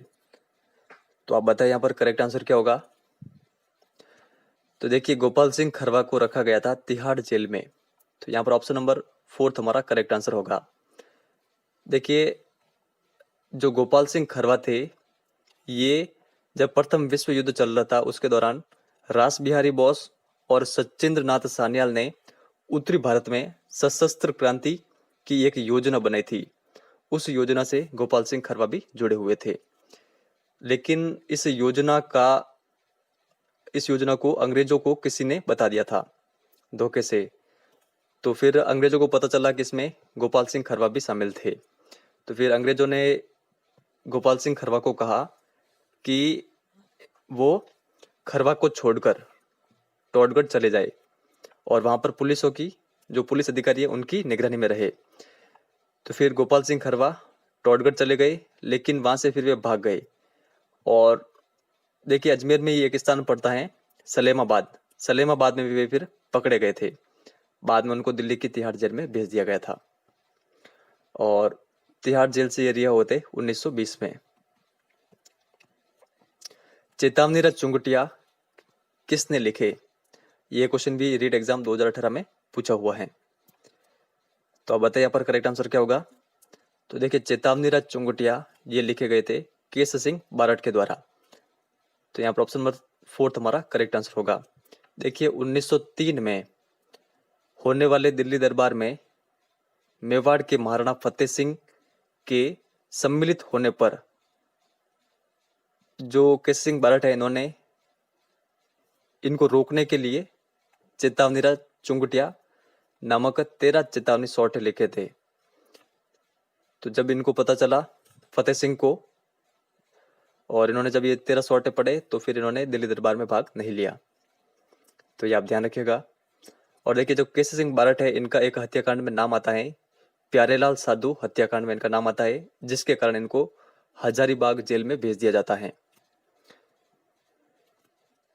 चार्ल्स क्लीवलैंड किस पर क्रांतिकारियों की जानकारी प्राप्त करने के लिए दबाव डालता है? तो देखिए ये दबाव डालते हैं प्रताप सिंह बारट पर। और प्रताप सिंह बारट किन के बेटे हैं? तो केसी सिंह बारट के बेटे हैं। तो ये आप ध्यान रखिएगा। और प्रताप सिंह बारट को किस जेल में रखा गया था? तो बरेली के जेल में रखा गया था। वहां पर इनको काफी अधिक प्रताड़ित किया गया, लेकिन फिर भी इन्होंने क्रांतिकारियों की जानकारी नहीं दी और बरेली जेल में इनकी मृत्यु हो गई थी। और ये हमारा लास्ट प्रश्न है, निम्न में से किसको अंग्रेज कभी पकड़ नहीं पाए? तो देखिए अंग्रेज जोरावर सिंह बारट को, जो कि केसी सिंह बारट के भाई थे, इनको कभी भी पकड़ नहीं पाए थे। तो ये आप ध्यान रखिएगा। यहाँ पर ऑप्शन नंबर 2 हमारा करेक्ट आंसर होगा। और देखिए फ्रेंड्स, जो जोरावर सिंह बारट हैं, जोरावर सिंह बारट इनका एक नाम आता है आरा मर्डर केस में। तो ये भी आप साथ में ध्यान रखिएगा। और इन्होंने जब 1912 ईस्वी में दिल्ली में जो वायसराय हार्डिंग्स थे उनके जुलूस पर भी एक बम फेंका था वायसराय को मारने के लिए, लेकिन उस समय वायसराय तो बच जाते हैं और उनका महावत मर जाता है। तो इन सभी के कारण अंग्रेज जोरावर सिंह बारट को पकड़ना चाहते थे। तो ये नॉर्मल फैक्ट है, ये आप ध्यान रख।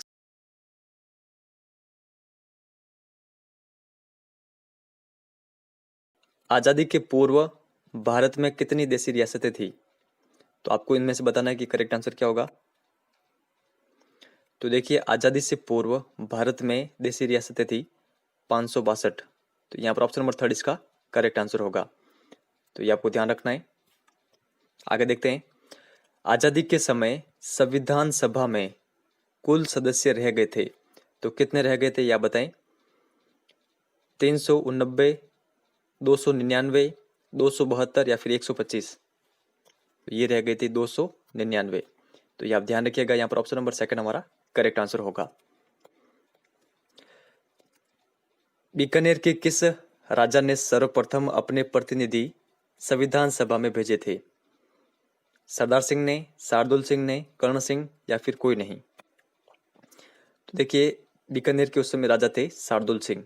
ये आप ध्यान रखिएगा, इन्होंने सर्वप्रथम अपने प्रतिनिधि संविधान सभा में भेजे थे।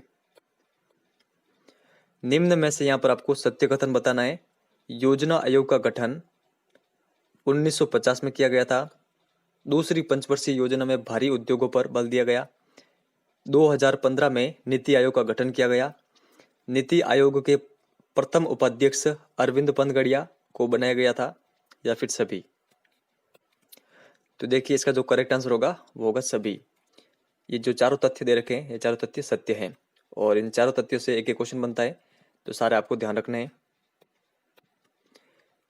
राज्य पुनर्गठन के संबंध में असत्य कथन आपको यहाँ पर बताना है कि असत्य कौन सा है। पंजाब व हरियाणा का गठन कब हुआ? 1966 में। उत्तरांचल, झारखंड और छत्तीसगढ़ 2000, तेलंगाना 2014, राजस्थान 2000। तो देखिए यहाँ पर जो असत्य है वो होगा ऑप्शन नंबर 4। देखिए राजस्थान का गठन हुआ था 1 नवंबर 1956 को। यहाँ पर 2000 गलत है, बाकी के आपको ध्यान रखना है कि इन सभी का गठन कब कब हुआ। तो ये डेट भी आपको साथ में इनकी ध्यान रखनी है। आजादी के समय राजस्थान में कितनी रियासतें थी? तो देखिए आजादी के समय राजस्थान में कुल रियासतें थी 19। यहाँ पर ऑप्शन नंबर थर्ड हमारा करेक्ट आंसर होगा। और कितने ठिकाने थे? तो 3 ठिकाने थे। और केंद्र शासित प्रदेश कितने थे? एक था, अजमेर मेरवाड़ा। ये आपको ध्यान रखना है। और ये 3 ठिकाने कौन कौन से? तो देखिए एक था नीमराणा जो कि अलवर में पड़ता है, एक लावा टोंक में, और एक कुशलगढ़ बांसवाड़ा में। तो ये साथ में आप ध्यान रखिएगा। राजस्थान यूनियन बनाने का प्रयास किसके द्वारा किया गया था? राजस्थान यूनियन बनाने का प्रयास किसके द्वारा किया गया? उदयभान सिंह के द्वारा, भूपाल सिंह के द्वारा, गणेश पाल, या फिर शोभाराम कुमावत। तो देखिए राजस्थान यूनियन बनाने का प्रयास किया गया था जो मेवाड़ के राजा थे भूपाल सिंह, इनके द्वारा। तो ये आप ध्यान रखिएगा। यहाँ पर ऑप्शन नंबर सेकंड हमारा करेक्ट आंसर होगा। मत्स्य संघ की राजधानी किसे बनाया गया था? तो देखिए मत्स्य संघ की राजधानी बनाया गया था अलवर को। तो यहाँ पर ऑप्शन नंबर थर्ड हमारा करेक्ट आंसर होगा। देखिए राजस्थान का एकीकरण 7 चरणों में हुआ था। प्रथम चरण कौन सा है? मत्स्य संघ। इसकी राजधानी बनी गई थी अलवर को। यहाँ पर आपको असुमेलित कौन सा है वो बताना है। मत्स्य संघ 18 मार्च 1948, पूर्व राजस्थान या फिर राजस्थान संघ, इसका दूसरा नाम है पूर्व राजस्थान का राजस्थान संघ, 25 मार्च 1948, संयुक्त राजस्थान 18 अप्रैल 1948, या फिर बृहत्तर राजस्थान 30 मार्च 1948। तो देखिए यहाँ पर जो असुमेलित है वो होगा ऑप्शन नंबर फोर्थ। जो बृहत्तर राजस्थान है इसका गठन हुआ था 30 मार्च 1949 में। यहाँ पर 1948 दे रखा है जो कि गलत है। तो मत्स्य संघ, पूर्व राजस्थान और संयुक्त राजस्थान का गठन कब हुआ ये भी आपको साथ में ध्यान रखना है। और बृहत्तर राजस्थान का कब हुआ तो ये भी आपको साथ में ध्यान रखना है। अब देखिए थोड़ा एक्स्ट्रा फैक्ट जान लेते हैं। मत्स्य संघ की राजधानी किसे बनाया गया था? अलवर को। और राज प्रमुख बनाया गया था उदयभान सिंह को। पूर्व राजस्थान की राजधानी बनाया गया था कोटा को, और भीम सिंह को राज प्रमुख बनाया गया था। संयुक्त राजस्थान की राजधानी बनी थी उदयपुर, और राज प्रमुख बने थे भोपाल सिंह। और बृहत्तर राजस्थान जयपुर को राजधानी बनाया गया मान सिंह राज प्रमुख। आगे चलते हैं। सही सुमेलित नहीं है चरण और उद्घाटनकर्ता के संबंध में आपको बताना है। पूर्व राजस्थान NV गाडविल, संयुक्त राजस्थान माणिक्यलाल वर्मा, बृहत्तर राजस्थान सरदार पटेल, मत्स्य संघ NV गाडविल। तो देखिए ऑप्शन नंबर सेकंड हमारा करेक्ट आंसर होगा। जो संयुक्त राजस्थान है इसका उद्घाटन किया गया था जवाहरलाल नेहरू के द्वारा, ना कि माणिक्यलाल वर्मा के द्वारा। तो यहाँ पर ऑप्शन नंबर सेकंड हमारा करेक्ट आंसर होगा। तो ऊपर का एक और नीचे वाले दोनों फैक्ट भी आपको साथ में ध्यान रखने हैं। और देखिए प्रधानमंत्री किन किन को बनाया गया था वो भी आप देख लीजिए। तो देखिए पूर्व राजस्थान का प्रधानमंत्री बनाया गया था गोकुल लाल असावा को। संयुक्त राजस्थान का प्रधानमंत्री बनाया गया था माणिक्यलाल वर्मा को। और बृहत्तर राजस्थान का प्रधानमंत्री किसे बनाया गया? हीरालाल शास्त्री। और मत्स्य संघ का प्रधानमंत्री शोभाराम कुमावत। तो ये भी आपको साथ में ध्यान रखना है, एग्जाम में यहाँ से भी क्वेश्चन बनते हैं। तो चलिए आगे चलते हैं। और देखिए जो मत्स्य संघ था ये राजस्थान एकीकरण का प्रथम चरण था, पूर्व राजस्थान सेकंड, थर्ड संयुक्त राजस्थान, और फोर्थ था बृहत्तर राजस्थान। तो ये भी आप साथ में ध्यान रखिएगा। बृहत्तर राजस्थान में मत्स्य संघ को किस चरण में मिलाया गया था? दूसरे चरण में, तीसरे, चौथे, या फिर 5वें चरण में? तो देखिए बृहत्तर राजस्थान में मत्स्य संघ को मिलाया गया था 5वें चरण में। और इस 5वें चरण का नाम क्या है? संयुक्त बृहत्तर राजस्थान। तो ये आप ध्यान रखिएगा, इसमें बृहत्तर राजस्थान और मत्स्य संघ दोनों को मिला दिया गया था। किस समिति के सिफारिश पर? तो शंकर देवराय समिति की सिफारिश पर। तो ये भी फैक्ट आपको साथ में ध्यान रखना है। राजस्थान के संबंध में असत्य कथन यहाँ पर आपको बताना है। क्षेत्रफल में सबसे बड़ी रियासत जोधपुर थी, सबसे छोटी रियासत शाहपुरा, सबसे पुरानी रियासत मेवाड़, और सबसे नई रियासत कोटा। तो देखिए यहाँ पर जो करेक्ट आंसर होगा सत्य नहीं है। सबसे नई रियासत कोटा नहीं थी राजस्थान की, ये थी झालावाड़। तो ऊपर के तीनों फैक्ट भी आपको साथ में ध्यान रखने हैं। असुमेलित कथन यहाँ पर आपको बताना है। संयुक्त वृहत राजस्थान 15 मई 1949, राजस्थान 26 जनवरी 1956। देखिए राजस्थान किस संबंध में है कि हमारा राज्य का नाम सर्वप्रथम कब स्वीकारा गया राजस्थान, उसके संबंध में। राजस्थान संपूर्ण निर्माण 1 नवंबर 1956 और राजस्थान दिवस 30 मार्च। तो देखिए इसका करेक्ट आंसर होगा ऑप्शन नंबर सेकंड। राजस्थान, हमारे राज्य का नाम राजस्थान अपनाया गया था 26 जनवरी 1950 को। तो यहाँ पर ऑप्शन नंबर सेकंड करेक्ट होगा। ऊपर के जो ये कथन है, ये कथन और नीचे वाले दोनों कथन, ठीक है, ये आपको कंटिन्यूअसली ध्यान रखने देते, काफी अधिक इंपॉर्टेंट है, कहीं से भी क्वेश्चन बन सकता है एग्जाम में। मत्स्य संघ में कौन कौन सी रियासतें व ठिकाना शामिल था? तो देखिए मत्स्य संघ में अलवर, भरतपुर, धौलपुर और करौली रियासतें थी और नीमराना ठिकाना शामिल था। राजस्थान संघ में कौन सी रियासत नहीं थी? देखिए जो ये राजस्थान संघ है, इसका दूसरा नाम है पूर्व राजस्थान। ये राजस्थान एकीकरण का द्वितीय चरण है। तो आपको बताना है करेक्ट आंसर क्या होगा। यहाँ पर कौन सी रियासत इसमें शामिल नहीं थी वो बताना है आपको। बांसवाड़ा, डूंगरपुर, प्रतापगढ़, कोटा, बूंदी, झालावाड़, टोंक, शाहपुरा, किशनगढ़, कुशलगढ़ या फिर उदयपुर, जयपुर। तो देखिए करेक्ट आंसर होगा ऑप्शन नंबर 4, तो उदयपुर और जयपुर इसमें शामिल नहीं थी। तो बाकी के जो ये 10 नाम दे रखे हैं, ये आपको कंटिन्यूअसली ध्यान होना चाहिए। आगे चलते हैं। संयुक्त राजस्थान में कौन सी रियासत शामिल हुई? जयपुर, उदयपुर, अलवर, कोटा। देखिए जो संयुक्त राजस्थान है, ये राजस्थान एकीकरण का तीसरा चरण है और इसमें शामिल जो रियासत हुई वो हुई थी उदयपुर। तो ये आप ध्यान रखिएगा। यहाँ पर ऑप्शन नंबर सेकंड हमारा करेक्ट आंसर है। राज प्रमुख किसे बनाया गया था? भोपाल सिंह को। वृहत राजस्थान में कौन सी रियासत शामिल हुई? जयपुर, जोधपुर, जैसलमेर, बीकानेर, एक ऑप्शन और होगा यहाँ पर सभी। तो देखिए इसका जो करेक्ट आंसर होगा, ये चारों रियासतें मिलाई गई थी वृहत राजस्थान में, ये आप ध्यान रखिएगा। तो इसका जो करेक्ट आंसर होगा वो होगा सभी ऑप्शन वाला। तो ये आपको ध्यान रखना है कंटिन्यूअसली, जयपुर, जोधपुर, जैसलमेर और बीकानेर। और देखिए राज प्रमुख किसे बनाया गया था? तो जयपुर के मान सिंह को राज प्रमुख बनाया गया था। और वरिष्ठ राज प्रमुख किसे बनाया गया था? तो जोधपुर के थे हनुमंत सिंह, उनको बनाया गया था।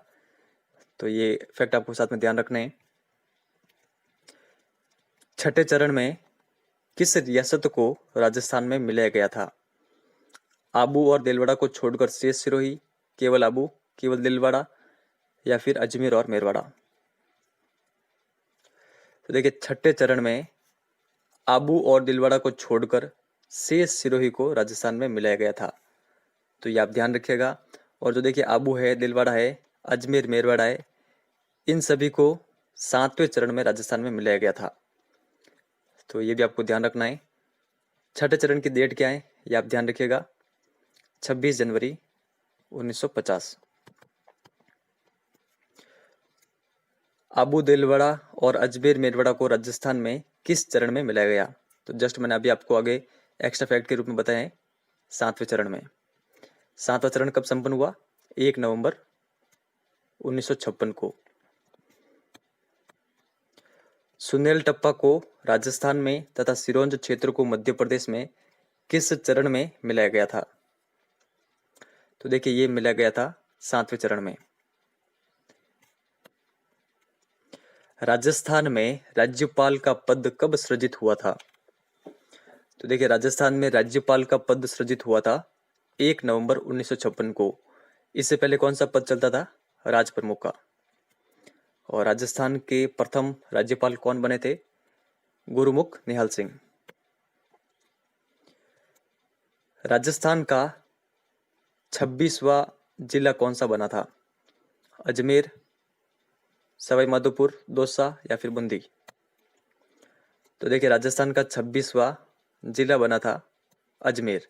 यहाँ पर ऑप्शन नंबर फर्स्ट हमारा करेक्ट आंसर होगा। 27वां कौन सा बना था? धौलपुर, 28वां बारां, 29वां दौसा, 30वां राजसमंद, 31वां हनुमानगढ़, 32वां करौली और 33वां प्रतापगढ़। सबसे लास्ट वाला आप ध्यान रखिएगा, डेट भी इसकी 26 जनवरी 2008।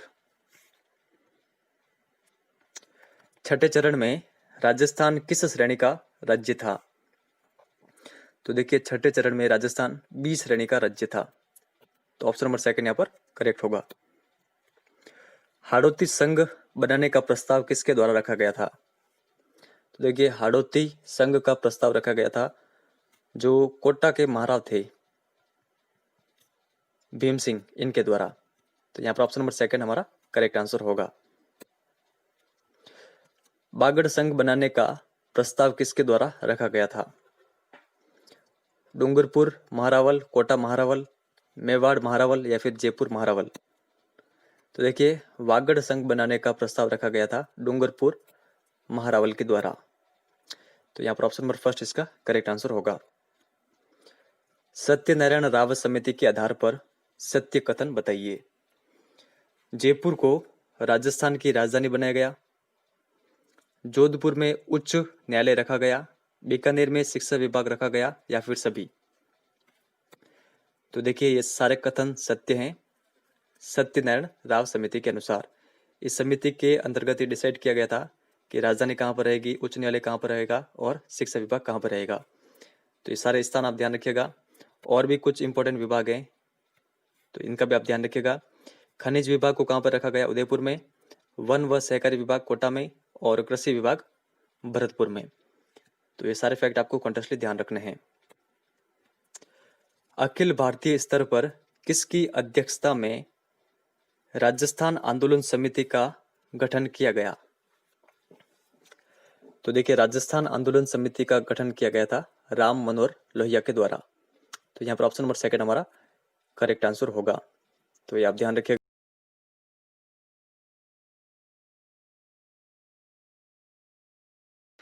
हिंदी के पहले महाकाव्य पृथ्वीराज रासो की रचना किसके द्वारा की गई थी? पृथ्वीराज चौहान, रामानुज, चंद्रवरदय या फिर जयचंद। तो देखिए पृथ्वीराज रासो की रचना की गई थी चंद्रवरदय के द्वारा। तो यहाँ पर ऑप्शन नंबर थर्ड हमारा करेक्ट आंसर होगा। देखिए जो चंद्रवरदय हैं ये पृथ्वीराज चौहान के राज्य कवि थे। ये आप ध्यान रखिएगा। चंद्रवरदय का जन्म कहाँ पे हुआ था? तो लाहौर में इनका जन्म हुआ था। तो ये फैक्ट भी आपको साथ में ध्यान रखने हैं। महान गणितज्ञ ब्रह्मगुप्त का जन्म कहाँ पे हुआ था? सांथू जालोर, भीनमाल जालोर, आमेर जयपुर या फिर रेवासा सीकर। तो देखिए महान गणितज्ञ ब्रह्मगुप्त का जन्म हुआ था भीनमाल जालोर में। तो यहाँ पर ऑप्शन नंबर सेकंड हमारा करेक्ट आंसर होगा। देखिए ये गुप्त काल के प्रमुख खगोल शास्त्री थे। ये फैक्ट भी आपको साथ में ध्यान रखना है। आगे चलते फिर 628 ईस्वी में ब्रह्म स्फुट सिद्धांत नामक ग्रंथ की रचना किसके द्वारा की गई थी? पृथ्वीराज चौहान, रामानुज, ब्रह्मगुप्त या फिर जयचंद। तो देखिए ब्रह्म स्फुट सिद्धांत नामक ग्रंथ की रचना की गई थी 628 ईस्वी में ब्रह्मगुप्त के द्वारा। तो यहाँ पर ऑप्शन नंबर थर्ड हमारा करेक्ट आंसर होगा। देखिए जो ये ग्रंथ है ब्रह्म स्फुट सिद्धांत ये संबंधित है खगोल शास्त्र से। तो ये आपको साथ में ध्यान रखना है एक्स्ट्रा फैक्ट। इनका एक और ग्रंथ है ब्रह्मगुप्त का खंड खाद्यकम। तो ये भी आपको साथ में ध्यान रखना है। ये किससे संबंधित है? तो ये गणित से संबंधित है। किस ग्रंथ में प्लास्टिक सर्जरी का उल्लेख मिलता है? सुश्रुत संहिता, पृथ्वीराज रासो, खंड खाद्यकम या फिर कोई नहीं। तो देखिए हमें प्लास्टिक सर्जरी का उल्लेख मिलता है सुश्रुत संहिता से। और ये ग्रंथ किसके द्वारा लिखा गया था? सुश्रुत संहिता। तो ये देखिए महर्षि सुश्रुत के द्वारा ये लिखा गया था। और ये किन के वंशज थे? महर्षि सुश्रुत। तो ये वंशज थे विश्वामित्र के। तो ये फैक्ट आपको साथ में ध्यान रखने हैं। आगे चलते हैं। गणितज्ञ रामानुज का जन्म कहां पर हुआ था? तमिलनाडु, कर्नाटक, केरल या फिर उत्तर प्रदेश में। तो देखिए करेक्ट आंसर होगा रामानुजन का जन्म हुआ था तमिलनाडु में, तमिलनाडु के ईरोड नगर में। तो ये भी फैक्ट आपको साथ में ध्यान रखना है। किसने कैम्ब्रिज विश्वविद्यालय के प्रोफेसर G.H. हार्डी को पत्र लिखा जिसमें लगभग 120 प्रमेय भी उन्होंने भेजी थी इस पत्र में? तो ये कौन थे? रामानुजन, ब्रह्मगुप्त, जयचंद या फिर विवेकानंद जी।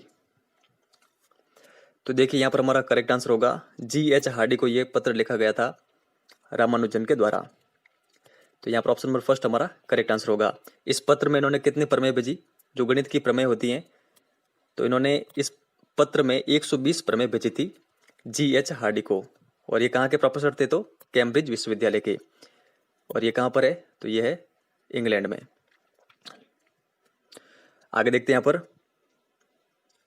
महाकवि माघ का जन्म कहाँ पर हुआ था? श्रीमाल नगर, जालोर, अलवर या फिर भरतपुर। तो देखिए महाकवि माघ का जन्म हुआ था श्रीमाल नगर, जिसका वर्तमान में नाम क्या है, भीनमाल। तो ये आप ध्यान रखिएगा, यहाँ पर ऑप्शन नंबर फर्स्ट हमारा करेक्ट आंसर होगा। भीनमाल कहाँ पर है, तो भीनमाल है जालोर में। तो ये आपको साथ में ध्यान रखना है। आगे देखते हैं, निम्न में से कौन सी पुस्तक मंडन की नहीं है? तो मंडन की पुस्तक कौन सी नहीं, वो आपको बताना है। वास्तुसार, देव मूर्ति प्रकरण, राजवल्लभ, रूप मंडन, कोदंड मंडन, यहाँ पर ये मंडन है, कला निधि। तो देखिए मंडन की जो पुस्तक नहीं है वो है कला निधि। तो ये आपको ध्यान रखना है कि इनकी कौन कौन सी पुस्तकें हैं। वास्तुसार है, देव मूर्ति प्रकरण, राजवल्लभ, रूप मंडन और कोदंड मंडन। तो ये पांचों पुस्तकों आपको ध्यान रखनी है, इनके पांचों पुस्तकों के नाम। आगे देखते हैं, कुंभलगढ़ दुर्ग का वास्तुकार कौन था? तो कौन था बताएं, गोविंद, मंडन, नाथा या फिर रमाबाई। तो देखिए हमारा करेक्ट आंसर होगा कुंभलगढ़ दुर्ग का वास्तुकार था मंडन। तो यहाँ पर ऑप्शन नंबर सेकंड यहाँ पर करेक्ट होगा। महर्षि पाराशर का संबंध है उत्तर प्रदेश से, दिल्ली से, पुष्कर से या फिर रेवासा सीकर से। तो देखिए महर्षि पाराशर का संबंध था पुष्कर से, पुष्कर अजमेर। तो यहाँ पर ऑप्शन नंबर थर्ड हमारा करेक्ट आंसर होगा। इनका एक ग्रंथ है, इसका नाम आप ध्यान रखिएगा, कृषि पाराशर। इसमें कृषि का तो वर्णन है ही है, इसके अलावा वर्षा संबंधी भविष्यवाणी भी इसमें की हुई है इस ग्रंथ में, कृषि पाराशर में। चक्रपाणि मिश्र किसके दरबारी विद्वान थे? ये क्वेश्चन काफी अधिक इंपॉर्टेंट है। महाराणा कुंभा, महाराणा सांगा, महाराणा उदय सिंह या फिर महाराणा प्रताप। तो देखिए चक्रपाणि मिश्र ये दरबारी विद्वान थे महाराणा प्रताप के। तो यहाँ पर ऑप्शन नंबर फोर्थ हमारा करेक्ट आंसर होगा। चक्रपाणि मिश्र द्वारा रचित ग्रंथ हैं विश्व वल्लभ, मुहूर्तमाला, व्यवहारादर्श, राज्याभिषेक पद्धति या फिर सभी। तो देखिए ये सभी ग्रंथ रचित हैं किसके द्वारा? चक्रपाणि मिश्र के द्वारा। तो सभी हमारा करेक्ट आंसर होगा। ऑप्शन नंबर फिफ्थ यहाँ पर करेक्ट है। तो ये सभी नाम आपको साथ में ध्यान रखना है। आगे देखते हैं, राजवल्लभ के श्लोकों को किस में उद्धृत किया गया है? विश्व वल्लभ में, मुहूर्तमाला में, व्यवहारादर्श में या फिर राज्याभिषेक पद्धति में। तो देखिए राजवल्लभ के श्लोकों को उद्धृत किया गया है राज्याभिषेक पद्धति में। तो यहाँ पर ऑप्शन नंबर फोर्थ हमारा करेक्ट आंसर होगा। आगे देखते हैं, हमीर रासो और सारंगधर संहिता नामक ग्रंथ के रचयिता हैं हमीर देव चौहान, सारंगधर, राघवदेव या फिर दामोदर। तो देखिए इन दोनों पुस्तकों के रचयिता हैं सारंगधर। यहाँ पर ऑप्शन नंबर सेकंड हमारा करेक्ट आंसर होगा। ये आपको ध्यान रखना है। अत्यंत दानशीलता के कारण कौन दरिद्र हो गए थे? चक्रपाणि मिश्र, सारंगधर, महाकवि माघ या फिर कोई नहीं। तो देखिए अत्यंत दानशीलता के कारण दरिद्र हो गए थे भीनमाल के कवि माघ। तो यहाँ पर ऑप्शन नंबर थर्ड हमारा करेक्ट आंसर होगा। और देखिए जो ये कवि माघ है, इनकी एक पुस्तक काफी अधिक फेमस है, शिशुपाल वध। तो वो भी आपको साथ में ध्यान रखना है। असुमिलित हैं, देखिए व्यक्तित्व और उनके पिता के संबंध में यहाँ पर जो असुमिलित है वो आपको बताना है। तो यहाँ पर व्यक्तित्व दे रखे हैं और उनके सामने उनके पिताजी का नाम। चंद्रवर्दई, राववेन, मंडन खेता, सारंगधर, राघवदेव, रामानुजन, श्रीनिवास अयंगर, चक्रपाणि मिश्र, उग्र मिश्र।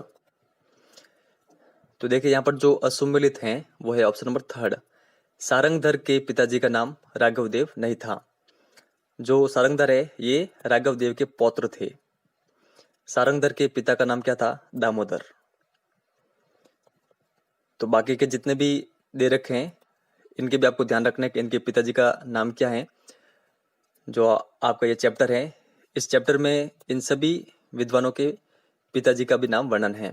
तो मैंने सोचा इसके लिए एक क्वेश्चन बना लिया जाए। तो ये इंपॉर्टेंट है, ये आप ध्यान रख सकते हैं।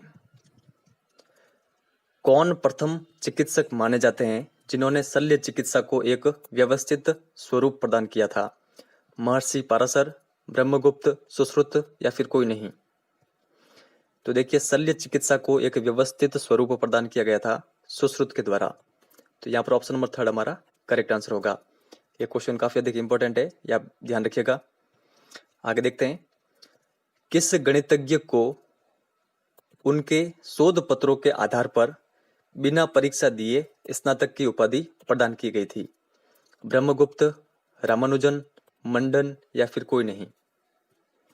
तो देखिए, इनका नाम है रामानुजन। तो यहाँ पर ऑप्शन नंबर 2 हमारा करेक्ट आंसर होगा। तो इनके बारे में आपको वापस बता देता हूँ, थोड़ा बहुत आप ध्यान रखिएगा।